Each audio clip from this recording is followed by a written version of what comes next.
ବାବା ଆମକୁ କ'ଣ ବରଦାନଟି ଦେଉଛନ୍ତି? ସେବା କରିବା ସହିତ ଜଗର ଅନୁଭବ କରିବାରେ ରେସ୍ କରୁଥିବା ସଦା ଲଭଲିନ୍ ଆତ୍ମା ଭବ। ତମେମାନେ ସର୍ବଦା ଜଗଯୁକ୍ତ ସ୍ଥିତିରେ ତ ରହୁଛ, କିନ୍ତୁ ଜଗ ଦ୍ୱାରା ଯେଉଁ ସବୁ ପ୍ରାପ୍ତିଗୁଡ଼ିକ ହୋଇଥାଏ ସେହି ପ୍ରାପ୍ତିଗୁଡ଼ିକର ଅନୁଭୂତିକୁ ଆଗକୁ ବଢ଼ାଇ ଚାଲ। ସେଥିପାଇଁ ଏବେ ବିଶେଷ ସମୟ ଏବଂ ବିଶେଷ ଧ୍ୟାନ ଦିଅ, ଯାହାଦ୍ୱାରା ଜଣାପଡ଼ିବ ଯେ ଇଏ ଅନୁଭୂତିର ସାଗରରେ ହଜିଯାଉଥିବା ଲଭଲିନ୍ ଆତ୍ମା ଅଟନ୍ତି।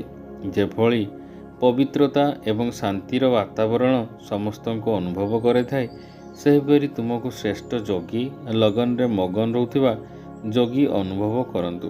ତମମାନଙ୍କର ଜ୍ଞାନର ପ୍ରଭାବ ତ ରହିଛି, କିନ୍ତୁ ଜଗର ସିଦ୍ଧି ସ୍ୱରୂପରେ ପ୍ରଭାବ ମଧ୍ୟ ପଡ଼ୁ। ସେଥିପାଇଁ ସେବା କରିବା ସହିତ ଜଗର ଅନୁଭବରେ ବୁଡ଼ି ରୁହ ଏବଂ ଜଗ ରୂପୀ ଯାତ୍ରାର ଅନୁଭବ